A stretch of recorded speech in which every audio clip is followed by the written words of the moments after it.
बिस्मिल्लाहिर्रहमानिर्रहीम। अस्सलाम वालेकुम। डिलीशियस कुजीन में वेलकम। हमारी वीडियो देखने से पहले आप सबसे पहले मेरे चैनल को सब्सक्राइब करें और बेल आइकन पर प्रेस करें ताकि आपको मेरी आने वाली न्यू रेसिपीज़ की नोटिफिकेशन मिल सके।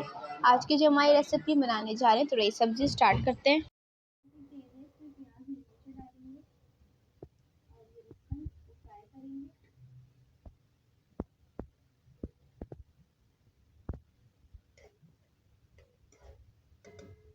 ये फ्राई हो रही है।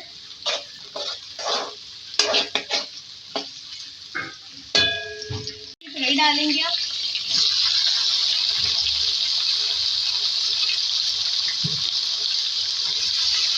ऐड करेंगे, इसको अच्छी तरीके से मिक्स करेंगे, पकाएंगे थोड़ा इसको।